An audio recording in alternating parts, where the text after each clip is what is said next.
What is up, everybody? This is your boy Dedrian Cologne, and this is my review for the February 9th episode of AEW Rampage and the February 10th episode of AEW Collision. Like, share, comment, subscribe, hit the notification so that way you're notified when the City of Wrestling drops its latest content. Follow me, Dedrian_180, on TikTok, on Twitter, on Instagram. You can follow me on Facebook at Dedrian Cologne. That is my Facebook page.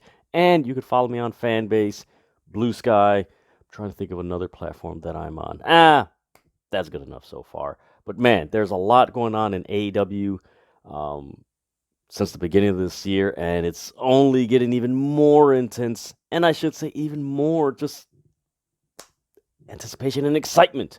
I'm excited for it, especially with this show, AEW Big Business, March 13th at Boston's TD Garden. Basically, it's pretty much a done deal unless there's some crazy thing that happens, but that is the day that we should be expecting Mercedes Moné, formerly known as Sasha Banks, to debut in AEW. It's going to be wild, man. So far, according to WrestleTix, and this was around 8:42 p.m., they posted this on Twitter, that so far in 2 days, there has been 5,601 tickets distributed for this show so far. Again, this is the first day for public sale. Yesterday was the pre-sale, and they're already at 5,601 tickets. This show, mind you, there is, I believe it's 32 days till the show,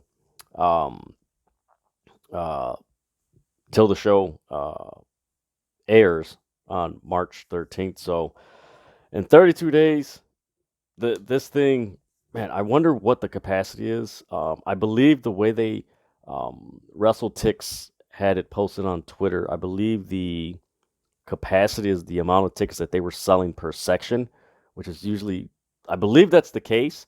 So, I mean, this show might get to, man, it might, man, if it's already 5,000 in 2 days, I can only imagine in 20 days, it's got to be up to maybe 9,000 plus, or maybe a full sellout so far.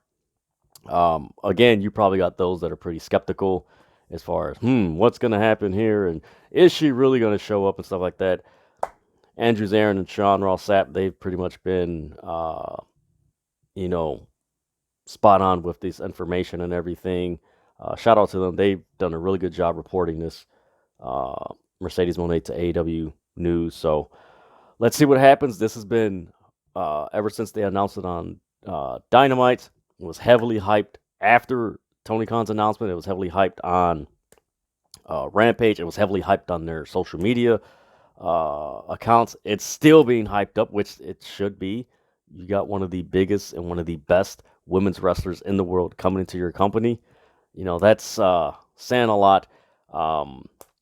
You got tonight, they just kept on hyping it up. And then I'll get into the women's division later on in this review, but you're starting to see more of a presence of the AEW women's division on AEW TV, and just not only a presence, but a fluidity and an implementation, which if you go back and watch some of my older reviews of AEW in the past, I want to say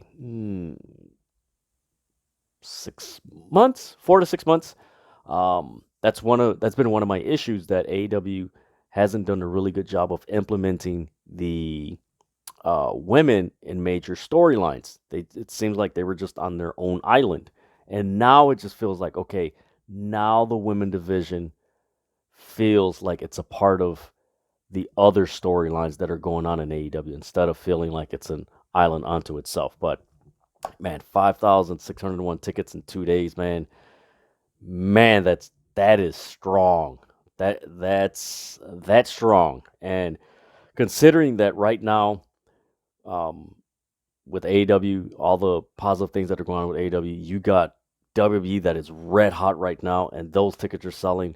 it's a really good sign that the wrestling industry as a whole is healthy in spite of um, the recent termination of Rossi from Stardom and just the unexpected termination of Scott D'Amore in Impact Wrestling. That there is still some growth and just vibrance in the wrestling industry that we haven't seen in a long time. So hopefully this continues and we have a wonderful show for the TD Garden Arena in Boston on March 13th. Big business. If that ain't a sign that Mercedes is showing up, especially with the Boston graphic in the graphic for the Big Business show for Dynamite. But man, I'm excited for it. I'm really excited for it. But man, let's get into this. I'm gonna jump around on this review because there's a lot of things that, like I said at the start of this review, there's a lot of things that happened on Rampage and that had happened on Collision that kind of entwine into each other. It's not like a cut and dry. This only happened on Rampage and this only happened on Collision. That's another kudos to AEW and just Tony Khan and his creative team that there's a fluidity in everything. Years basically ever since its inception and ever since they started Rampage, it's just like this happened on Dynamite and this happened on Rampage, and it was very little crossover. Then as the years went on, 2022, it's just like, okay, this happened on when they were airing Dark, and then this would happen on Elevation, and then this would happen on Dynamite and Rampage. It was like there was very little continuity to a lot of the major storylines, and definitely barely any continuity to the storylines that were under the major storylines. But so far, man, I want to say ever since All Out in Chicago, like AEW has just been on this very progressive, and everything seems a lot tighter and cohesive, and there is a direction. There seems to be a lot more soul into a lot of the creativity that's going on. So it's cool. It's not perfect, but it's a lot better than what it was a few years ago. But man, AEW Collision, you had Adam Copeland versus Daniel Garcia. And no, this is not a match, but this is going to be a match on AEW Dynamite this Wednesday. Adam Copeland, he's being interviewed by Tony Schiavone. He freaking looks to Nigel McGuinness and tells him to shut up because I know you're spewing garbage. Interesting thing that he dropped here. Two things. One, after he says that, he tells Tony Schiavone, after what happened at the end of Dynamite, Nicholas and Matthew, I'm warning you.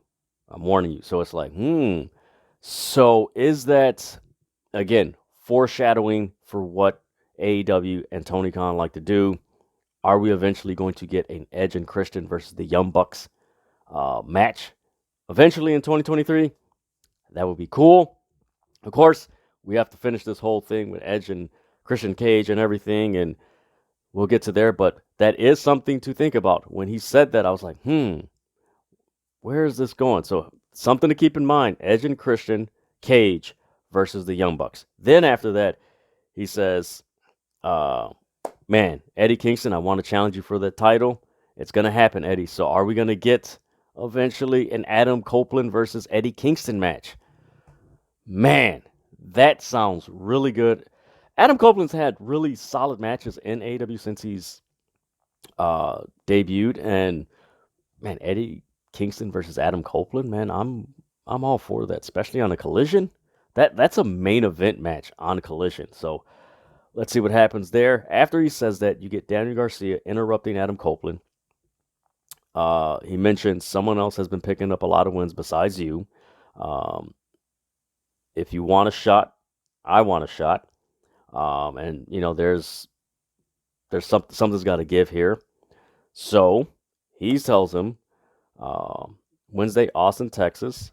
Whoever wins between me and you, faces Christian Cage for the TNT title.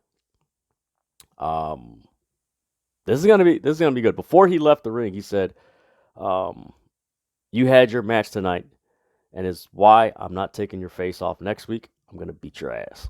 So we're gonna get Daniel Garcia, Adam Copeland. That should be a really good match. Again, winner faces Christian Cage for the TNT title. It has to be at Revolution so far. So far, you got Sting and Darby versus. They haven't made the graphic yet, but it's pretty obvious it's going to be the Young Bucks. You got Orange Cassidy, Roderick Strong for the AEW International title. You're going to have Deonna Purrazzo versus Toni Storm for the AEW Women's title. And then you're going to have Eddie Kingston and Bryan Danielson for the AEW Continental Crown Championship. So those are 4 matches already that are solid right now, man. That's going to be really cool. But man, this Wednesday on Dynamite is going to be really good. This card is shaping up to be a really interesting card. Now, keeping on Collision.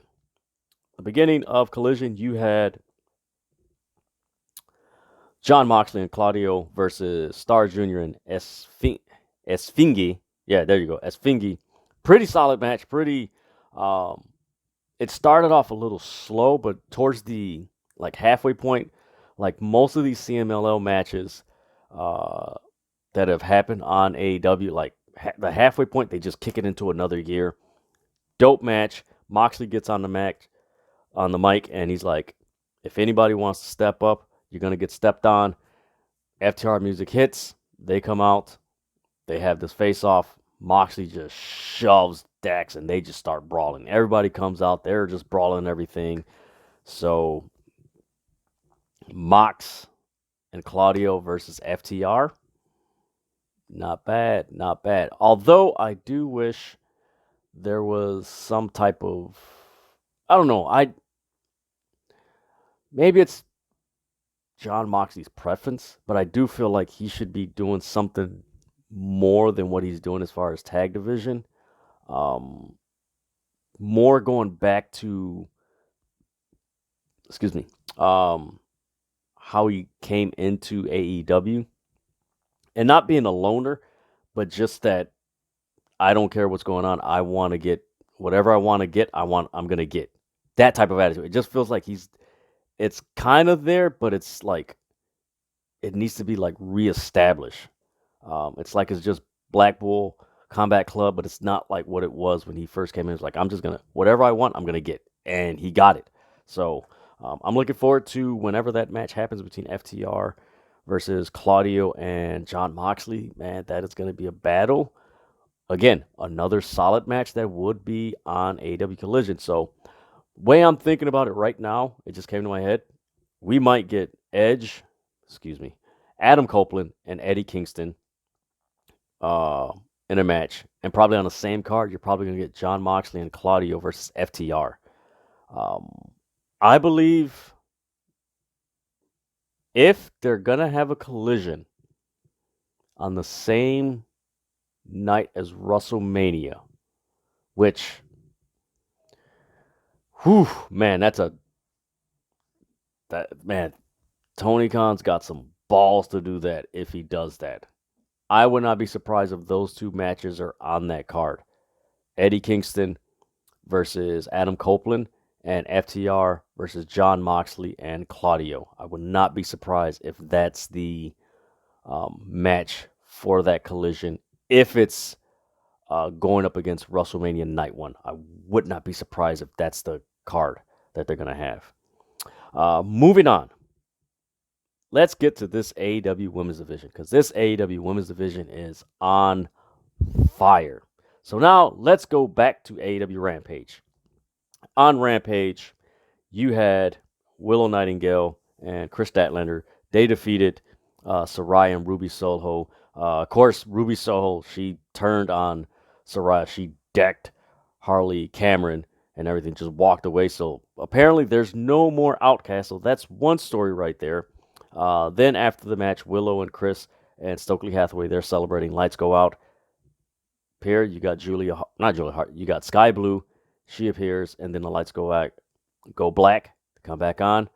You got Julia Hart, and she has her hat on, but under the brim of the hat, it's basically the design of the TBS championship on the brim of her head, if you really look at it. So you have that there, just this stare down to finish towards the end of AEW Rampage. Now, we go to AEW Collision tonight. Renee Paquette, she's interviewing Willow and Chris Statlander. Stokely Hathaway, he basically putting them over. Is like, hey, these are two of the baddest women in AEW. You got Chris Statlander. She's like, it's crazy. If you're still hung up on your past, we can be your future. And Willow mentioned something that I didn't think about. She's like, wow, she mentions all these things they've done. She's like, the one thing we haven't done is fought. Let's see. And then, of course, Stokely Hathaway's like, well, I'm going to try to make it happen with Tony, but he's got me blocked, so I'll get back at you.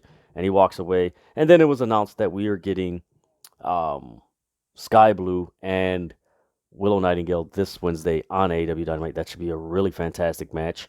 Then, moving on to the other women's story. So you had 2 matches tonight on AEW Collision. That's already, I think this is the 3rd week in a row. And I think, yeah, I believe it's the 3rd week in a row that we've had 2 women's matches. Again, this coincides with the AEW Big Business announcement pertaining to Mercedes Moné. You're starting to see a lot of movement and a lot of involvement with the AEW Women's Division. So it's like, okay, we're seeing something move. We're seeing something go. It's like, okay, it's not perfect, but it's going somewhere. Deonna Purrazzo, she faced Kiera Hogan. And this was interesting because on Collision tonight, you had Deonna Purrazzo. Her match happened. And then right after, you had Toni Storm versus Queen Amanada. And shout out to Leon Ford. He's a follower on City of Wrestling. Go follow him, man. He's really, really cool dude. And he's really passionate about women's wrestling, just them being used and given enough time. And we had an exchange back and forth. And it was just like, man, is this the first time that AEW has had back-to-back women's matches? Like, they barely had 2. But it's just like, man, is this like the first time that they've had back-to-back women's matches? So it's really interesting that they had this match. Deonna Purrazzo versus Kiera Hogan. This was a solid match. The crowd, just something wasn't clicking. The match was solid, but it's just the crowd just they just did that. I don't know. I can't say it's a bad thing, and I can't say it's a good thing. It was just one of those things where it's just like, man, this is pretty interesting. They really didn't come up and just like get like loud or anything like or react like maybe a minute or 2 before Deonna Purrazzo put that freaking insane double arm bar. Man, that thing is sick, man. She won the match, and as she's walking out, you got Toni Storm. Her music comes out, and Toni Storm just gives her this strong, dirty look as Mariah May and Luther are coming down behind her and everything as she goes to the ring. Man, Toni Storm versus Queen Amanada. Solid match. I gotta say, I would say right now regarding Queen Amanada, I believe she is in the position that Sky Blue was in last year. And look at where Sky Blue's at now. Like, she's involved in a major storyline. I believe Queen Amanada, she's going to be a major, major factor in the women's division going forward. This was a solid match. She had some nasty clotheslines. She really took it to Toni Storm. They had really nice chemistry. So did Deonna Purrazzo and Kiera Hogan. It was just one of those. Usually that happens sometimes. It's not that the wrestlers are having what people may say a bad match. It wasn't a bad match. It was a solid match. The crowd it just happens. It's weird. That's just how it happens in wrestling. But man, this was a really solid match. Afterwards, you got Toni Storm. Mind you, she got the victory over Queen Amanada. She lined in the match, or the mat, and she announces, she doesn't pronounce AEW Dynamite. She pronounced it AEW Dynamite, or Dynamite. Yeah, Dynamite. I believe that Dynamite. Dynamite. I think that's how she pronounced. Yeah, she pronounced it that way. And she's going to be debuting her new film, Wet Ink.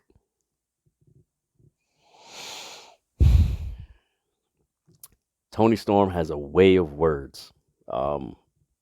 She calls Deonna Purrazzo a wart on her bunghole. That woman has a way with words, and it is freaking hilarious, man. It is hilarious. So, like I said, man, this women's division, look, I know there's still critics like, oh, well, they're not doing anything. Most people who criticize, like, oh, they're not doing anything, aren't watching. Because if you've been watching AEW, I don't even, like, even from its beginning, and you've just watched how the women have been used throughout this journey of AEW going into 2024, you can tell. Like I said, this goes back to more than, man, All Out. You see the implementation and the growth of how they're implementing the women and how they're utilizing the women on AEW programming. Um, it's not perfect, but it's getting there. And telling you, if I'm not, let me phrase it, not if, but when Mercedes Moné shows up, again, we don't know who her first feud is. We don't know how she's going to debut. We don't know nothing. So that's, for some people, it could be scary. For me, I'm really optimistic and enthusiastic to see how this is played out, because the moment she shows up, like that's where this women's division is going to go to the next level. Mind you, we still don't know when Britt Baker's going to return, Jamie Hayter's going to return. Um, we don't know when Megan Bain's going to show up. We still don't know if or when Camille signs with AEW. So, like, there's a lot of movement in AEW, and I do feel like there's this shift in AEW regarding the women's division where it's how do I put this? I believe the momentum, for me personally, and I'm a big fan of AEW. You guys who've been watching my reviews of AEW since I've been doing City of Wrestling, I believe the momentum that the AEW Women's Division has now is what the AEW Tag Team Division had a few years ago, where it was just deep and everything. Hopefully it doesn't, the Tag Team Division is kind of just like, it's there, but like when the Tag Team Division was hot, like it was hot.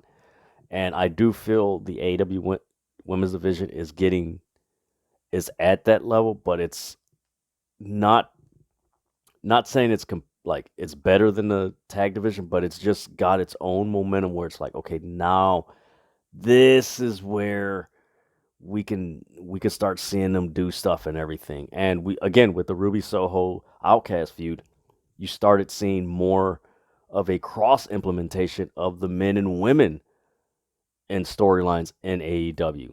You had a little bit with Sammy Guevara and Tay, Anna Jay, Dark Order, Inner Circle, but that was just, you never had the major players in the women's division involved in the major storylines or with the major the men's wrestlers in AEW. It was just, but this is good. I like it. I love it.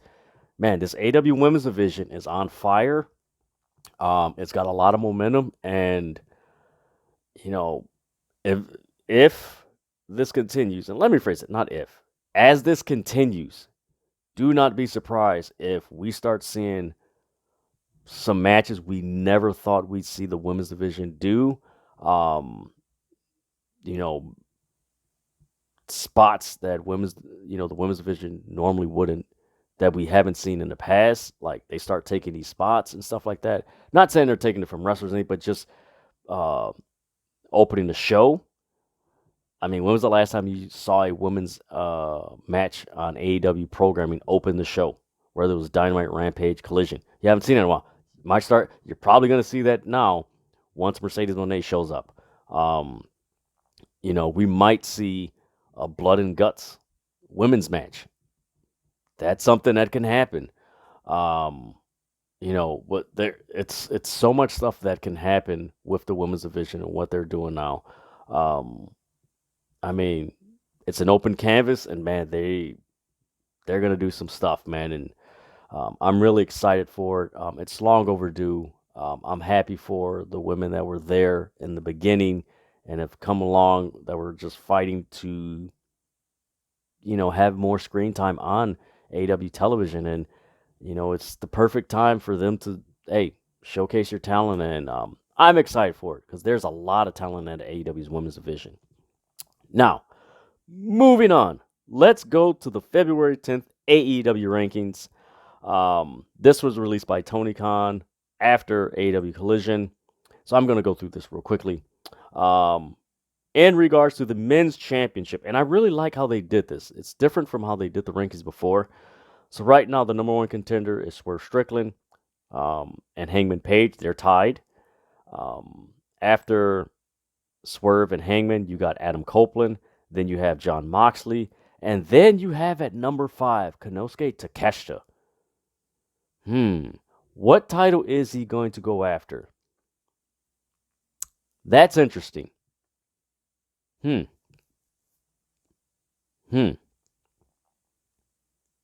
can figure Adam Copeland's going to go after the TNT title. Roderick Strong is probably going to get the international title. Danielson is fighting for the Continental Crown at Revolution. But, Konosuke Takeshita takes the Continental Crown? That's a good one. Comment below what you guys think. Who will take the Continental Crown? Where these contenders will go, and even comment on the women's division, man. What you guys think of the women's division and the big business stuff? Let's go to the women's championship. So the rankings are, mind you, this is for the world title and the TBS title for the women's division. You got Deonna Purrazzo at number 1. You have Thunder Rosa number 2. You have Hikaru Shida at number 3. Man, we haven't seen her in a while, or Thunder Rosa in a few weeks. You got Sky Blue, and then at number 5 you have Mariah May. Man, this ranking is really, I'm loving these rankings. Let's go to the tag team division. Of course, the new AEW tag team champions, Sting and Darby Allin. At number 1, you have Ricky Starks and Big Bill. At number 2, you have Jon Moxley and Claudio Castagnoli. Number 3, you have Top Flight. At number 4, you have Private Party. And at number 5, you have FTR. Now, for the Trios Championship in AEW, of course, you have the Acclaimed and Billy Gunn. At number 1, you have FTR and Daniel Garcia. At number 2, you have Bullet Club Gold, who they are a part of in a group. Was it the Scissor Bang Bang Gang? Because the Bullet Club Gold are the 6-man tag champions in ROH. Interesting. Number 3, you have the Hardys and Mark Briscoe. At number 4, you have the Blackpool Combat Club. And at number 5, you have the Dark Order. So that is the rankings for AEW. Man, there's just so much stuff going on with AEW. Before I finish this review, I do recommend you guys go watch the Mark Briscoe Brody King match. That was really good. The Orange Cassidy Tomohiro Ishii match, which was the main event of the night. The last 5 minutes up until the pin, that was an intense match, man. I know Orange Cassidy's probably taking a Tylenol and got some icy hot or something on his chest, because damn, he got rocked, man, on his chest. But man, this has been a pretty fun AEW Dynamite. I did post my grade for it. It was decent. I know some people are like, well, why wasn't it good? It was decent. It was just the crowd. It was just the crowd. Not it was bad or anything. It was weird that for most parts it was just they were just watching the action, and maybe it was just one of those crowds they just want to see the action and just hey they cheer and everything. That's just how it is. Of course, it is. I believe there's a few.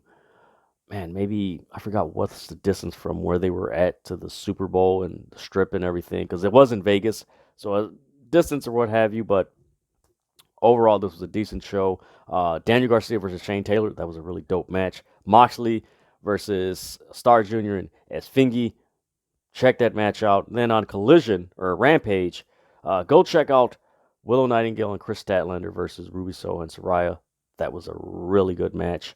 But man, there's a lot of good things happening in AEW. It's not perfect, but yet it's improving. It's productive. There's some momentum going. They got momentum. I know a lot of the big discourse with AEW has been their attendance and everything. That should change after Revolution. A lot of the towns that they are going to be going to are more than likely going to change with the addition of the new regional director and everything. So, man, AEW is doing good. That is good for the pro wrestling industry. Of course, WWE, they've got that cloud of controversy over the WWE lawsuit, and then you have The Rock, Roman Reigns, Bloodline, Cody Rhodes, Seth Rollins, WrestleMania thing, Triple H, that whole thing, which is, I'm enjoying that. I love it. So, man, all I can say is enjoy pro wrestling. It's not perfect. Of course, we have this ugly stuff surrounding with this WWE lawsuit, which is, that is a disgusting 67 pages, man. Ugh. Man, and then there was another incident that I just read on Twitter. Man, just respect people, respect boundaries and everything. Talk with people, not at people, and just enjoy this art form, man. This is a beautiful art form. A lot of people have been touched by this art form.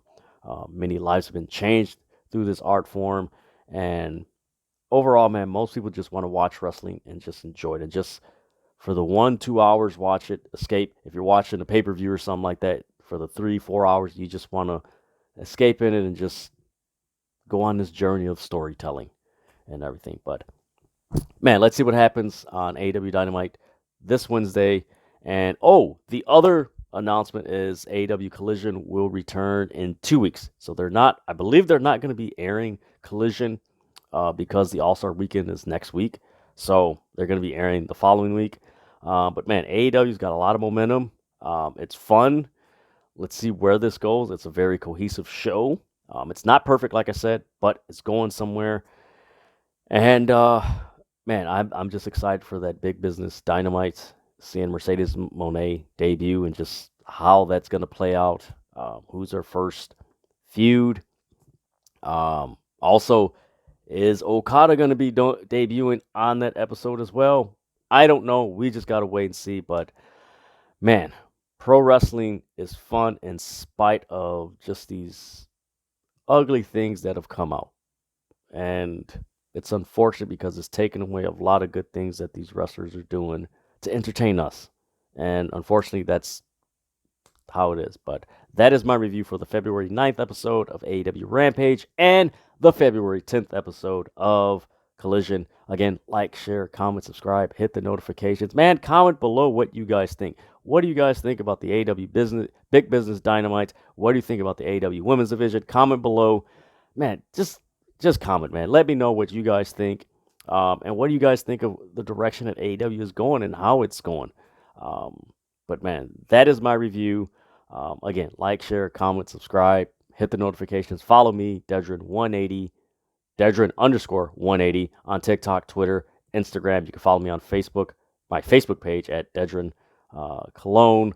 You can follow me on Fanbase, Threads, Blue Sky. You can follow me on there. But man, I'm having fun. I hope you guys are having fun.